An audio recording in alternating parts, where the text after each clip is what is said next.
Bonjour, pouvez-vous vous présenter? Sylvain Romerowski, après des études à l'Institut biblique de Nogent et à la faculté de Westminster à Philadelphie aux États-Unis, j'ai été assistant dans une église baptiste à Mulhouse. Après cela, j'ai travaillé pour les éditions Sator, euh, essentiellement à la traduction de la Bible du Semeur, et j'ai aussi rédigé un certain nombre d'articles qui ont par la suite paru dans le Grand Dictionnaire de la Bible.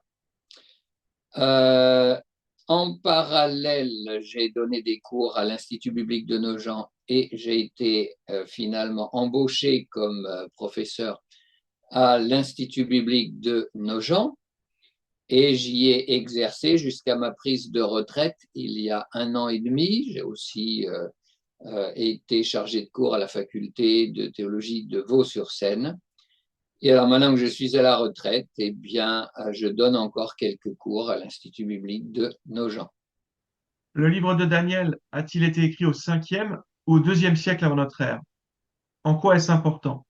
Alors, le livre de Daniel se présente comme ayant été rédigé par Daniel, qui a vécu dans l'Empire babylonien, après avoir été déporté, donc de 605 à 539, et même ensuite un peu au début de l'Empire perse, qui s'est érigé sur les ruines de l'Empire babylonien. Et donc, si l'on retient la présentation que le livre donne de lui-même, le livre a été rédigé au 5e siècle.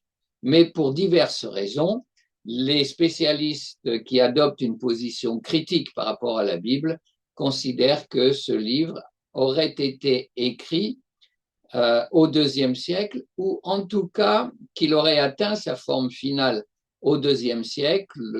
Une certaine partie ont été rédigées un peu avant, au 3e siècle, par exemple.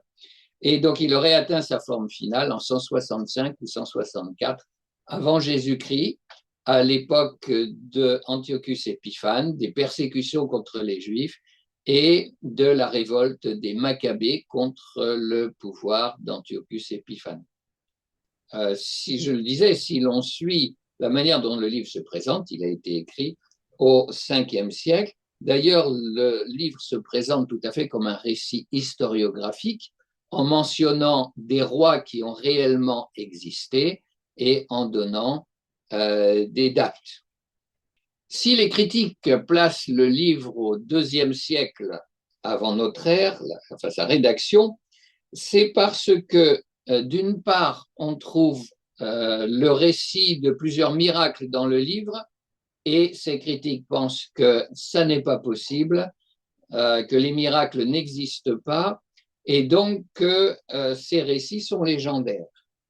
Ils croient aussi déceler un certain nombre d'erreurs historiques dans le livre, et puis le livre contient ce qui se présente comme des prédictions d'événements qui ont eu lieu plus tard, donc, notamment au chapitre 2, au chapitre 7, où on a la vision des 4 empires, et au chapitre 11, où là, on a des prédictions plus ou moins détaillées sur l'histoire qui devait suivre la période de Daniel jusqu'au règne d'Antiochus Épiphane. Et pour eux, il n'est pas possible que Dieu ait prédit à l'avance les événements. Alors évidemment, ça pose la question de la fiabilité historique du livre. Alors pour ce qui est des erreurs historiques que les critiques mettent en avant, on peut trouver des solutions, et même les découvertes archéologiques ont permis de résoudre certains problèmes. Par exemple, jusqu'au milieu du 19e siècle, on doutait de l'existence de Belshazzar, dont il est question au 5e siècle, et des découvertes, des inscriptions découvertes au milieu du 19e siècle ont attesté l'existence de ce Belshazzar. Alors, d'autres problèmes historiques soulevés par les critiques, en fait, trouvent des solutions, au moins des solutions plausibles. Après, si on nie la réalité des miracles ou la possibilité des prédictions, eh bien, ça veut dire qu'on a une conception de Dieu très différente de celle que livre la Bible et de celle que livre le livre de Daniel en particulier, puisque le livre de Daniel insiste sur le fait que Dieu est capable de prédire les événements à l'avance. Et alors, j'ajoute encore que certains qui se disent évangéliques ont adopté ces thèses critiques en considérant que le livre contient, c'est comme cela que Goldingay, dans son commentaire, a dit les choses, contient des quasi-prophéties. Alors, ce qu'il appelle des quasi-prophéties, ce sont en fait ce qui est présenté dans le livre comme des prédictions, mais qui a été écrit après les événements. Et donc, ce ne sont pas réellement des prédictions. Et alors, Goldingay pense qu'il s'agit d'un genre littéraire qui avait pour but d'enseigner que Dieu est souverain sur les événements de ce monde. Alors, je ne sais pas qui serait assez naïf ou manquerait suffisamment de bon sens pour tirer du fait que on présente comme des prédictions le récit d'événements qui se sont déjà produits, comme porteur de l'idée que Dieu est souverain sur les événements. On ne voit pas en quoi ça enseigne que Dieu est souverain sur les événements si on n'a pas affaire à de véritables prédictions.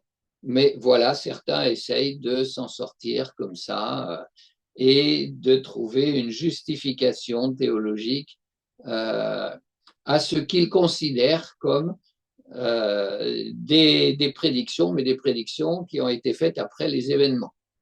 Et donc, qui sont en fait des récits d'événements passés. La structure de Daniel est-elle cyclique? En quoi cela doit-il orienter le lecteur? À l'intérieur du livre, on a une partie en araméen, donc les chapitres 2 à 7, et ces chapitres 2 à 7 présentent une structure régulière en chiasme, et puis l'ensemble du livre est composé en deux parties, et chacune de ces deux parties contient 5 sous-parties. Et alors, les sous-parties de ces deux parties sont en fait parallèles. C'est-à-dire, donc, la première partie, ce sont les chapitres 1 à 5. La deuxième partie, les chapitres 6 à 12. Alors, le premier chapitre est parallèle au chapitre 6. Le chapitre 2 est parallèle au chapitre 7, etc. Et le chapitre 5 est parallèle au chapitre 10 à 12 qui forment une unité, qui sont en fait une seule vision. Par contre, on a au chapitre 11 4 cycles d'éléments qui sont parallèles d'un cycle, enfin oui, entre les 4 cycles, les éléments sont parallèles et plus ou moins dans le même ordre. C'est pour ça qu'on peut parler de cycles d'événements qui se répètent. Voilà pour la structure.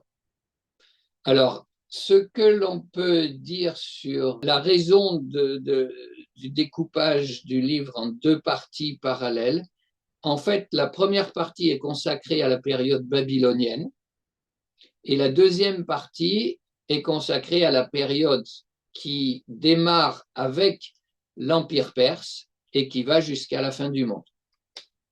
Et il y a un parallèle entre les deux parties. À chaque fois, il y a un début plus positif et puis les choses vont en s'empirant.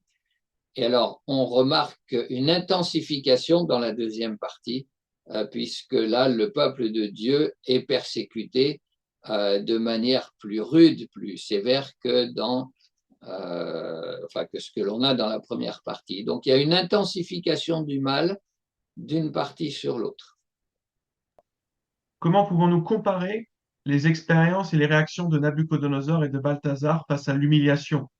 En fait, la comparaison, elle est présente dans le livre elle-même, puisqu'au chapitre 5, Daniel rappelle à Belshazzar l'attitude qu'a eue Nabuchodonosor dans des circonstances un peu semblables, et il met en contraste les dispositions de Nabuchodonosor et celles de Belshazzar.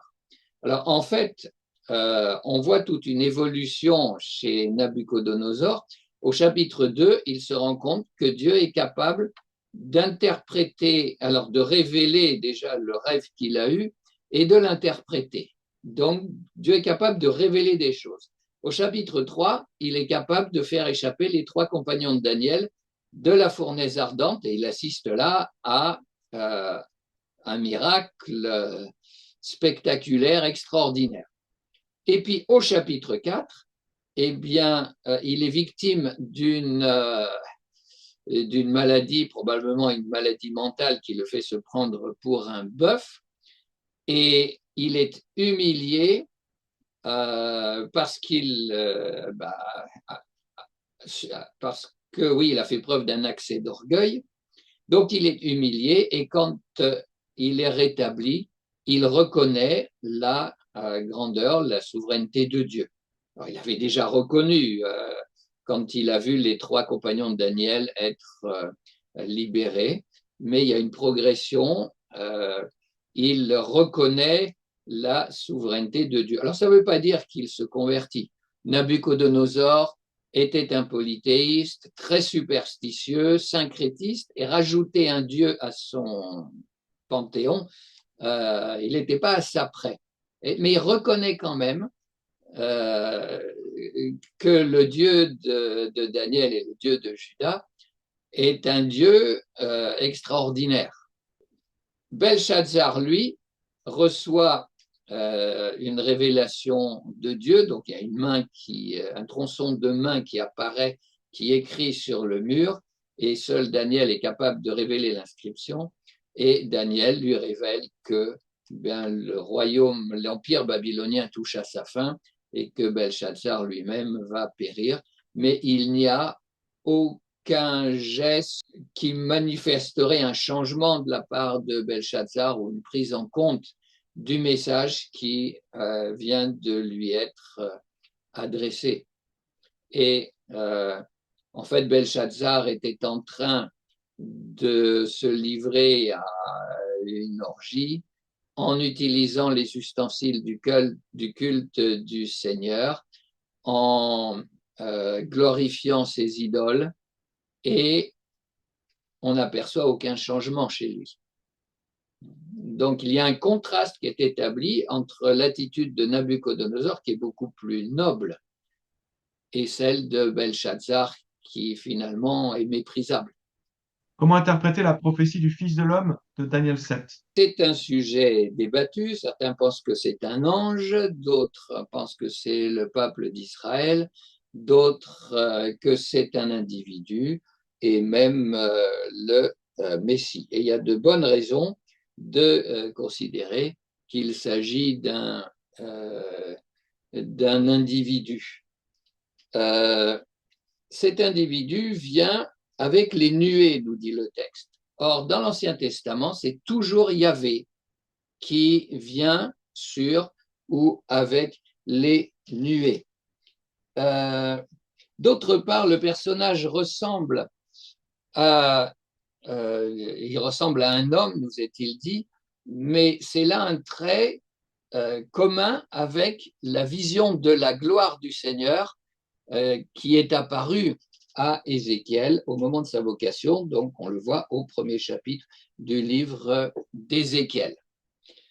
On peut ajouter à cela que dans l'Apocalypse, au chapitre 1, on a la vision de Christ ressuscité, et cette vision attribue à Christ autant des traits du vieillard très âgé qui apparaît avant le personnage semblable à un homme, et des traits du personnage semblable à un homme.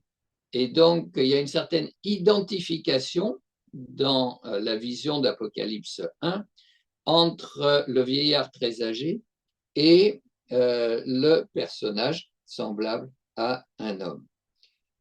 Et en même temps, le personnage semblable à un homme dans Daniel 7 est distinct du vieillard très âgé, qui représente évidemment Yahvé, puisqu'on a deux personnages là.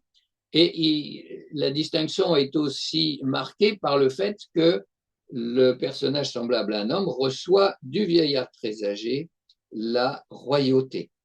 Et donc, on a affaire à deux personnages divins. Et il est intéressant de savoir que Daniel Boyarin, qui est un rabbin juif orthodoxe, qui a écrit un livre, un petit livre là-dessus, il affirme lui-même que dans Daniel 7, on a deux personnages divins. Maintenant, on peut aller encore un petit peu plus loin. C'est que la promesse d'une royauté universelle, d'un royaume qui ne sera jamais détruit, qui sera remis au personnage semblable à un homme, fait penser aux prophéties messianiques. Par exemple, Ésaïe 9, Ésaïe 11, où là, il est question d'un descendant de David. Et donc, on a là un personnage qui est à la fois divin et qui en même temps est présenté comme le Messie davidique des prophéties qui ont été apportées antérieurement. Et évidemment, dans le Nouveau Testament, eh bien, on a, je dirais, la clé de l'énigme. Jésus s'est présenté comme le Fils de l'homme. Alors, dans le livre de Daniel, il est question d'un personnage comme un fils d'homme. Un fils d'homme, ça veut dire un être humain. Donc, un personnage semblable à un homme. Mais Jésus, quand il se présente comme le Fils de l'homme, eh bien, en fait, il renvoie à ce personnage de Daniel. C'est pour ça qu'il y a l'article en plus. Jésus est en train de dire, je suis ce personnage, le Fils de l'homme dont il était question dans le livre de Daniel. Jésus qui est à la fois homme et Dieu. Quelle est l'espérance finale de Daniel selon le dernier chapitre? C'est la résurrection de tous les humains, les uns pour la vie éternelle et les autres pour la honte, l'opprobre éternel. Ésaïe annonce la résurrection quand même dans l'un ou l'autre passage qui sont assez clairs et annonce la victoire sur la mort. Mais c'est vrai que Daniel est très explicite et le texte de Daniel est repris par Jésus, oui, je crois que c'est Jésus dans l'évangile de Jean au chapitre 5. Alors, la dernière question, c'est comment pouvons-nous prier pour vous? Ben déjà, on peut prier pour que ce commentaire aide des gens dans nos églises qui pourraient être tentés par les thèses critiques, leur donne des éléments pour répondre aux thèses critiques, pour résister à la tentation d'adopter les thèses critiques. Et c'est important, c'est la nature de Dieu, comme j'ai dit tout à l'heure, qui est en cause, c'est la fiabilité du texte biblique. Donc ça, c'est un sujet de prière que cet ouvrage contribue à cela, puis édifie aussi, parce que j'essaye de tirer des applications pratiques et des conséquences pratiques pour notre vie dans le monde d'aujourd'hui du livre de Daniel. Et puis un autre sujet de prière, eh bien, je suis en train de travailler sur le volume 2 de mes manuels sur les prophètes, donc qui portera sur Ésaïe. Le volume 1 est sorti en novembre l'année dernière. Et donc, prier pour que le Seigneur me donne de mener à bien cette tâche.